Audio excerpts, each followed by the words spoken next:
उसका पिताजी जमीन दे रहे हैं, बोलता तुम यहाँ पे घर बनाओ और मायके में रहो। मुझे मायके में रहने बोलती है। मैं बोला कि मैं ससुराल में नहीं बस सकता हूँ। आप सभी चैनल को सब्सक्राइब कर लीजिएगा।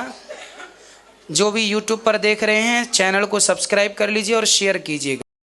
जय श्रीमन नारायण दोस्तों, मैं श्रेयस स्वागत करता हूं अपने YouTube channel reaction by Shreyas में। तो जैसा कि आप जानते हैं, गुरुदेव की लाइव प्रश्नोत्तरी होती है जिसमें लोग आते हैं और अपने प्रश्नों का उत्तर पाकर बहुत ज्यादा प्रश्न होते हैं। ऐसा ही एक वीडियो मैं आपके सामने लेके आ चुका हूं जिसमें हम देखेंगे एक व्यक्ति गुरुजी के पास आता है और अपने ससुराल की पोल खोल देता है। वह कहता है, गुरुजी मेरे ससुराल वालों ने मुझे बहुत दुख दिया है, मैं उनसे वापस मिलना भी नहीं चाहता, मैं उनकी शक्ल देखना भी नहीं चाहता। फिर गुरुदेव उस बीच पंडाल में उस व्यक्ति से पूछते हैं, ऐसा आपके ससुराल वालों ने क्या करा? तो वह कहता है, गुरुजी मेरे ससुराल वालों ने मुझे बहुत बेइज्जत किया है।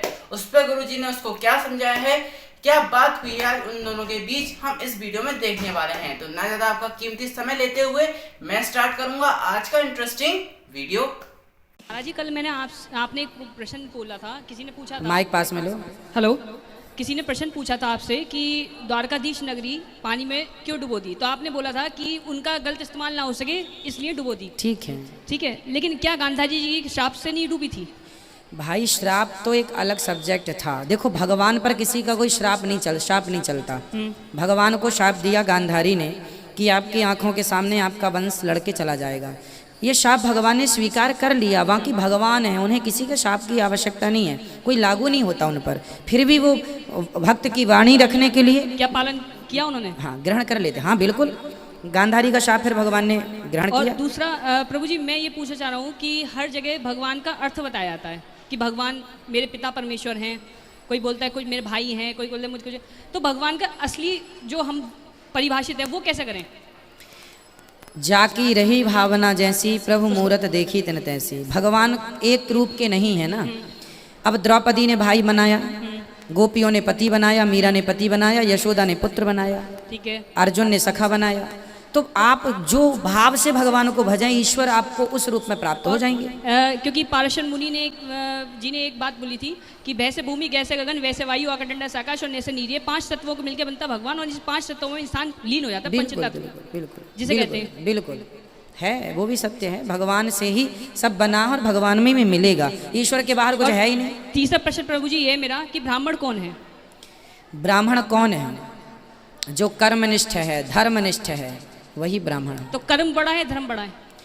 बड़ा तो धर्म है। धर्म बड़ा है? धर्म यदि ना हो तो आप कर्म कैसा कर लेंगे? इसकी व्याख्या मैंने कथा में कई बार की है। धर्म कर्म को डिवाइड किया है कई बार। और प्रभु जी जो ब्रह्म को ज्ञान कर सके वो ब्राह्मण है या नहीं है? ब्रह्म का जो ज्ञान करा सके वो ब्राह्मण। देखो, भागवत जी में लिखा है, मुह्यन्ते यत् सूर्यः। ब्रह्म का ज्ञान, ब्रह्मा जी भी उस ब्रह्म में मोहित हो गए। तो जब ब्रह्मा भी मोहित हो गए उस ब्रह्म में, तो आप और हम कितना जान पाएंगे उस ब्रह्म को? ये तो बताओ, कितनी बुद्धि है हमारी आपकी। जब तक सोई जाने जही देहु जनाई, जब तक भगवान नहीं जनाएंगे तब तक आप और हम बताओ कैसे जानेंगे? कौन से जंगल में जाकर के ईश्वर को जाना जा सकता है? कितना जप करने से ईश्वर को जाना जा सकता है? यदि ये तय होता तो आदमी कर लेता, लेकिन तय नहीं है। ये तो कृपा जब तक ना हो, ईश्वर की कृपा, तब तक नहीं। तो हम ये कह सकते हैं कि ब्राह्मण, इसलिए कर्म अपना करते रहो, भगवान का चिंतन करते रहो। तो ब्राह्मण कुल में हुए तो हम ब्राह्मण कहलाए गए इसलिए। अब देखो, ब्राह्मण, भाई आपका जन्म ब्राह्मण के यहाँ हुआ है तो स्वाभाविक समाज आपको ब्राह्मण ही कहेगी। ब्राह्मण जन्म से भी हो पर कर्म से हो तो श्रेष्ठ ब्राह्मण है, वरना जन्म से ब्राह्मण है और कर्म से च्युत हो गया तो वह पतित ब्राह्मण माना जाएगा, श्रेष्ठ ब्राह्मण नहीं हो सकता। खुश रहिए। आपके श्री चरणों में कोटि कोटि प्रणाम जी। जय श्रीमन नारायण। जय श्री गुरु जी, मैं झारखंड से आया हूँ और मेरा ये दूसरा बार आगमन हुआ है। मैं आप ही से गुरु मंत्र का दीक्षा लेके गया हूँ जी। परंतु सवाल है गुरु जी कि हमारे पत्नी खुश नहीं है। किससे? मेरे से। क्यों? वो कहते हैं कि गुरु मंत्र क्यों लिए हैं, हम तो मांस मछली खाने वाले हैं। हाँ, आपकी पत्नी आई हैं? नहीं, मैं बोला कि चलो, बोलता मैं नहीं जाऊँगा। वो शिव चर्चा करती है, तो शिव भगवान क्या किसी को मांस मछली खाने के बोले हैं क्या? आप ले आते तो हम बहुत अच्छे से उनको समझाते। मैं 1992 से हनुमान जी का पूजा पाठ करता हूँ। तो आपकी पत्नी मांस खाती हैं और आप मांस नहीं खाते? नहीं। तो घर में मांस लाता कौन है फिर? पता नहीं, मैं तो नहीं, जब आप पति हैं तो आप नहीं लाते तो लेके कौन आता है? नहीं, मैं नहीं आता हूँ। फिर कौन? मैं रहते ही नहीं। मैं तो खुद से लेके चली जाती है? हाँ। पत्नी खुद चली जाती है? हाँ, तो मैं मना कर रहा हूँ कि अपना धर्म, सनातन धर्म से जुड़ो, जो भी है मतलब भगवान को पहचानो। वो बोलता है कि सिर्फ मेरा शिव भगवान है।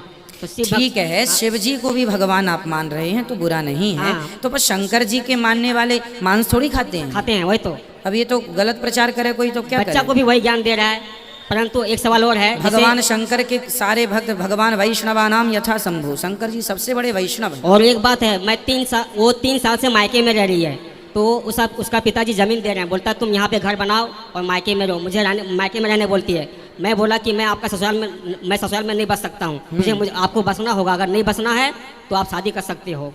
इस तरह कितने बोलती बच्चे हैं आपके? मेरा एक लड़का है 12 साल का। तो 12 साल के बच्चे हो गए और आप लोग अलग अलग रहते हैं, कैसे काम चलेगा? मैं तो हमेशा भगवान में मतलब लीन हूँ, जब से मुझे होश हुआ है।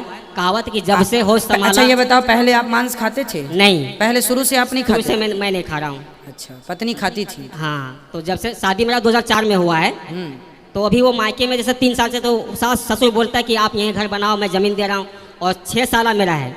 6 साले हैं? हाँ, तो मेरा सास जो वैष्णवी है, तो बोलता है कि आप यहीं पे रहो ससुराल में। मैं चाहता हूँ कि ससुराल में नहीं जाना चाहता हूँ। बिल्कुल, ससुराल में क्यों रहेंगे जब आप क्या करते हो? आप हाँ, क्या करते हो? मैं जैसे प्रोग्राम करता हूँ, जैसे गरुड़ पुराण हो गया, आपका रामायण पाठ, सुंदरकांड पाठ, और भोजन भी बनाता हूँ। अच्छा, नंबर 1 कुक भी हूँ। और जैसे शुरू जी मुझे कहीं काम मिलता है खाना बनाने का, तो लोग क्या बोलता है, मरवाड़ी लोग, जैसे अभी मरवाड़ी में क्या हो गया कि पंडित जी आप मांस बनाते हैं क्या, इस तरह बोलते हैं। फिर आप क्या बोलते हैं? मैं बोला कि ये सब मैं छूता भी नहीं हूँ। ठीक है, अच्छा, ठीक है ना, मैं कान्हा जी का भोग लगाऊंगा, वही खाना बनाऊंगा मैं, और खुद को भोग करूंगा, गलत काम मैं नहीं करूंगा। सही है। लेकिन आप गुरु जी हमको एक चलिए हमको हम भगवान मार्गदर्शन- से ये प्रार्थना करेंगे कि आपकी पत्नी को भगवान सद्बुद्धि दें लेकिन और गुरुजी- उनकी बुद्धि अच्छी गुरुजी हो। हमको एक सवाल कि ससुराल में घर बनाना चाहिए कि नहीं चाहिए? नहीं, ससुराल में क्यों बनाएंगे? वो जबरदस्ती कर रहे हैं। कौन, पत्नी? नहीं, ससुर दे रहे, जमीन दे रहे हैं। तो ससुर से जमीन यदि दे रहे हैं, उनकी इच्छा है तो ले लेने में बुराई नहीं है। ससुर से बोल दो आप जमीन भी दे दो, घर भी बना के दे दो, आनंद से रहें, ठीक परंतु है। उसका किराए बेटा- से दे देना बाद में जब दे दें ससुर तो। परंतु उसका बेटा लोग खुश नहीं है ना गुरुजी। अब बेटा ससुर जाने और बेटे उनके जाने, वो ससुर मूर्ख होगा फिर। ठीक है गुरुजी, मूर्ख होगा, क्या इलाज? जो दे ही रहा है तो लेने में क्या बुराई है? ठीक है गुरुजी, आशीर्वाद दीजिए गुरुजी हमेशा। मतलब आप एक भजन, एक हाँ। हेलो, एक हेलो, एक हाँ हाँ, हेलो हेलो, हेलो। हाँ हेलो। मूर्ख बंदे क्या है रे जग में तेरा, ओ मूर्ख बंदे क्या है रे जग में तेरा। ये तो सब झूठा सपना है, ये तो सब झूठा सपना है, कुछ तेरा ना कुछ मेरा रे मूर्ख बंदे क्या है रे जग में तेरा। जय श्रीमन नारायण, जय लक्ष्मी नारायण। सुंदर। गुरु जी प्रणाम, कोटि कोटि खुश रहो, आपको। खुश रहो। वैसे आपके ससुर जैसे सबके ससुर हों के ले लो घर तो सारे लोग मस्त ले लेके किराया। तो कैसी लगी आपको आज की वीडियो? मेरी उम्मीद है आपको आज की वीडियो बहुत अच्छी लगी होगी। अगर आपको मेरी वीडियो आज की पसंद आई हो तो मेरे चैनल को लाइक कर दें। मिलता हूँ ऐसे दूसरे किसी इंटरेस्टिंग वीडियो को लेकर, तब तक के लिए कमेंट सेक्शन में राय और अपना ये लिखना ना भूलें। जय श्रीमान नारायण।